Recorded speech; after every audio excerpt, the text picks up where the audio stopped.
pessoal, finalizamos o primeiro dia. Resumão do dia, eu não sei vocês, eu tô bastante cansado, mas valeu a pena, hein? E aí, pra vocês? Valeu, tive vários insights. A primeira palestra me decepcionou um pouco. Acho que eles entraram por um caminho assim inesperado que não estava descrito, uma especificidade assim da área médica que eu não achei tão legal. Mais à tarde, só conteúdos bacanas, né? O primeiro voltado à neurociência, falando a cura da estupidez, chama, um neurocientista falando. E o que eu achei muito legal é o quanto, aí conecta com o Brené Brown, né? Quantas pessoas precisam se relacionar, se colocar na posição de aprendiz para de fato ter inovação, criatividade e resultados diferentes. Eu achei muito legal a forma que ele abordou o tema. Bem, E você, Ceci? eu assisti a palestra de um dos autores que eu mais gosto na atualidade, que é o Michael Bungay Stanier. Caramba, fala de novo. Michael Bungay Stanier. E ele fez questão de falar que é isso que ele quer, assim que ele gosta de ser chamado, não é Mike, é Michael. Ele tem 2 livros que eu gosto muito. Um está em inglês, ainda não foi traduzido, foi sobre isso que ele falou, né? Como trabalhar com quase qualquer pessoa. E o outro está, inclusive, traduzido em português, tem um livro em português, como fazer um coaching no hábito. Mas na palestra que ele deu, ele fez uma equação super bacana entre, na verdade ele fez um diagrama, né? Como você trabalha com coisas que te preenchem versus coisas que você é muito bom. E às vezes a gente tem atividades que preenchem a gente, que deixam a gente felizes, mas nós não somos bons. Para isso a gente pode treinar. E tem coisas que nós somos muito bons ou muito boas, mas que não preenchem a gente. Então a gente precisa achar significado para isso. E isso para mim foi assim, um diferencial, porque às vezes a gente fica tentando achar as razões do que a gente não está performando e esquece de pensar, será que esse negócio faz sentido para mim? Ou será que esse negócio eu sei fazer, apesar de eu gostar muito? Então para mim essa equação foi diferencial para a conversa.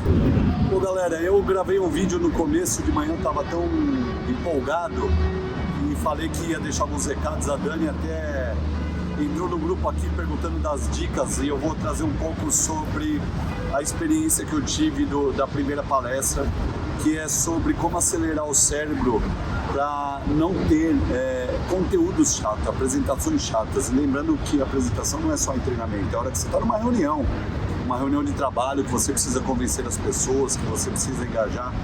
Então a primeira, ela falou que ia trazer 10, na verdade trouxe 11. Eu vou procurar ser bem rápido aqui, sucinto. A primeira foi experiências primeiro, rótulos depois. Ou seja, faz a galera se engajar já. Ela colocou umas fotos e ela falou assim, vamos lá, ó, tenta memorizar as fotos. Aí ela começou a disparar foto. Aí ela parou e falou assim, agora eu vou pôr pares de foto, eu quero saber qual é a foto que eu coloquei antes. Então a gente tinha que ficar com a mão para a direita ou para a esquerda, imagina a galera inteira fazendo assim, para ver se lembrava da foto. E aí, obviamente, foi fácil o exercício, todo mundo lembrou da foto. No fundo, ela estava querendo que a pessoa se aquecesse e se conectasse com a apresentação. Então faz a pessoa, através de uma experiência, que a MH tem muito disso, atividade experiencial, faz se conectar muito com a experiência, depois vem se apresentar e falar de conteúdo. Aí, a segunda dica foi Jumpstart. Cara, não fica falando em 1726, quando eu nasci, que meu currículo... Cara, você precisa falar do teu currículo, essas coisas já manda antes. Você precisa falar coisas específicas do conteúdo, mais teórico, mais técnico. Manda antes, que a pessoa precisa ler, mas vai direto para ação. A terceira dica, tem que demonstrar que funciona. Então, não adianta ficar falando do conteúdo e não deixar as pessoas aplicarem. Tem que provocar as pessoas no exercício para falar, vamos tentar fazer? A quarta dica, faz o cérebro da pessoa ficar faminto. Tipo, e agora? O que vem mais? Curioso. Né?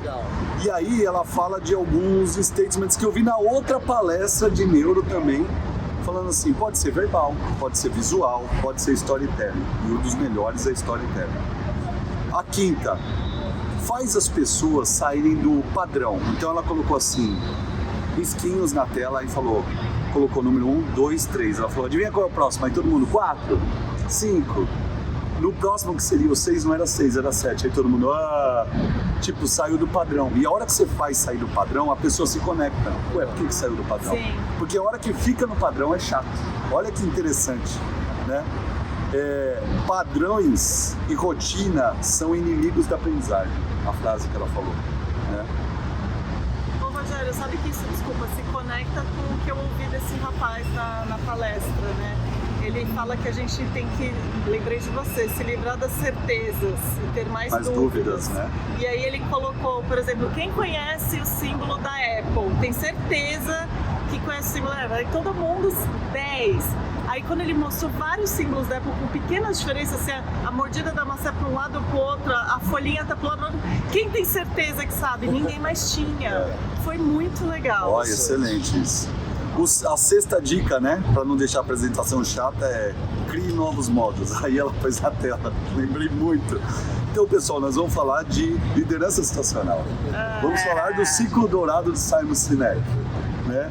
E aí a galera começou a dar risada. Ela falou assim, cara, você vem com esse tema, todo mundo fala, pô, de novo, muda o disco. E foi o que ela falou, muda o disco. Se você tem que falar sobre o conteúdo, cria novos modelos. E isso é muito nosso DNA. Não apresentar, ela falou, mesmo se você tem que apresentar aquele conteúdo, não apresenta da mesma forma. Tá? Aí ela até escreveu, o símbolo disso era uma privada, ou seja, para de falar besteira, bullshitagem, né? Procura um modelo diferente. O sétimo, né? Use aquela questão de gaps cognitivos. Aquilo que você tem certeza, esse da Apple encaixaria bem, mas ela usou outros gaps cognitivos. É quando você fala, não, eu tenho certeza que vai para esse caminho, mas não é. Então, quando você deixa a pessoa na dúvida, fala, cara, eu tinha tanta certeza disso, ela se conecta de novo. Né? Depois, 8, ciência e recurso. Dá fundamento teórico, fala, tá aqui, ó, essa é que a ciência descobriu e aqui estão os lugares para você achar sobre o assunto. Porque isso dá empoderamento para a pessoa buscar e ir atrás se ela quiser mais. Tem o 9, tempo é presente, respeite o tempo dos outros. Né? Então não fique, se você vai terminar a hora tal, e pode ver que todas as palestras são extremamente pontuais. Né? Outra coisa, não tem esse lance de multitask. Ou serve para fazer uma coisa, ou outra, e em relação ao tempo também.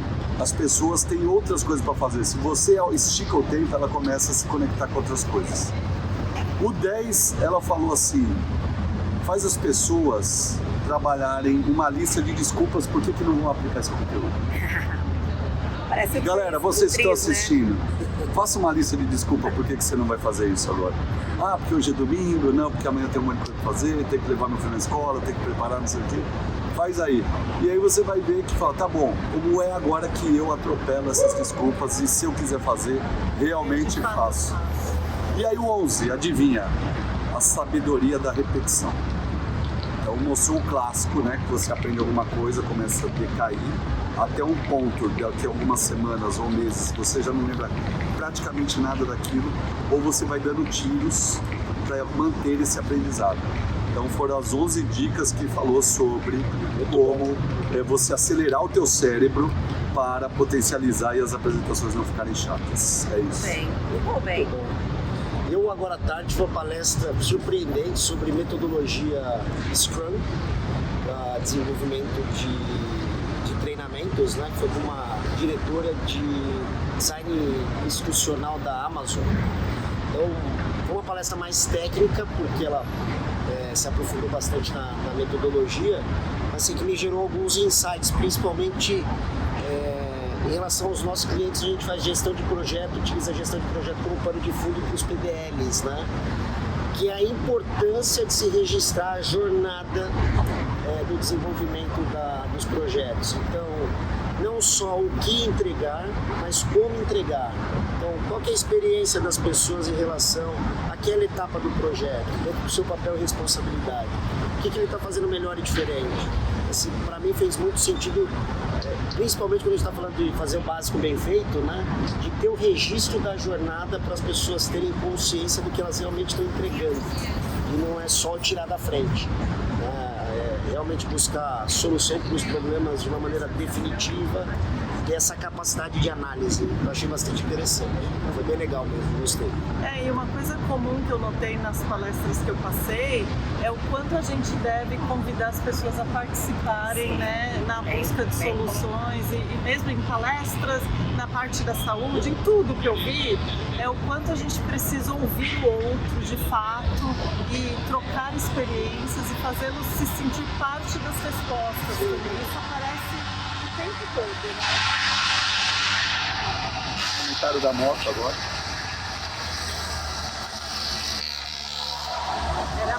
Aliás, era uma bike sensacional.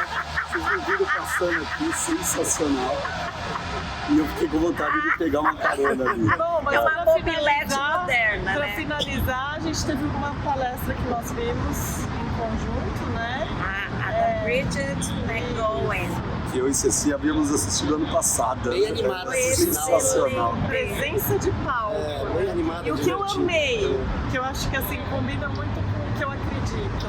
Ela fala de você começar qualquer palestra, treinamento, ouvindo a dor do outro. Ou seja, por que você veio aqui? Né? O que te trouxe aqui? Qual que é a sua dor? O que te assusta? Eu tenho uma pergunta em relação a isso para vocês. Quando alguém mandou a pessoa estar ali? Mas tem uma dor, então, do mesmo jeito. Pois é um ponto, né? Mas às vezes, ou na grande maioria das vezes, a pessoa não sabe muito bem o que ela está fazendo lá. Então, às vezes, ela nem sabe responder qual é a dor dela. Sim, verdade. Mas de certa forma, a forma que ela conduziu para falar de qual é a dor, vem muito com aquilo, assim, no seu dia a dia.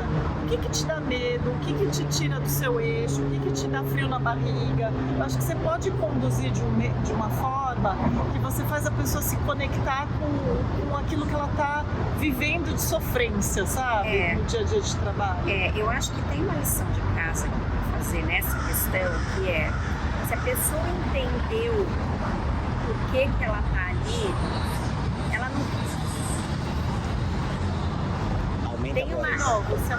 Tem uma questão que é importante em relação a isso, que é, se a pessoa entendeu antes, no convite, por que ela está indo para aquele treinamento, ela não vai chegar sem saber o que ela está fazendo ali. Né?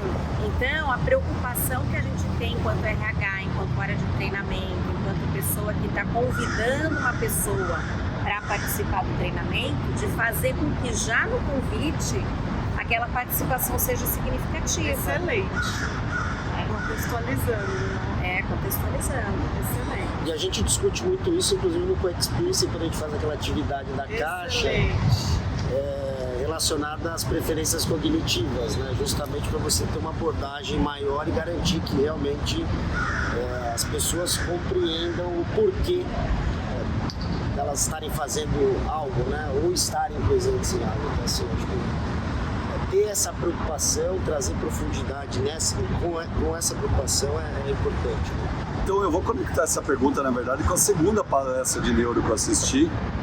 Deixa eu pegar o nome dela, Lauren Wadman. Ela é uma neurocientista de Harvard.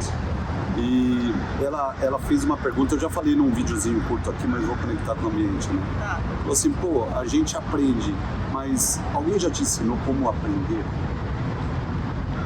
Passa por 3 etapas que tem a ver com uma questão dessa que você falou. Primeiro é coding, é codificação. Como é que eu codifico? Eu preciso ensinar as pessoas a codificar o que está vindo. Então, por exemplo, se eu estou aqui sentado e participando disso, mesmo que alguém me mandou, eu preciso codificar o que aquilo é importante para mim. Mesmo que alguém me mandou, e eu preciso ensinar as pessoas a fazer essa codificação.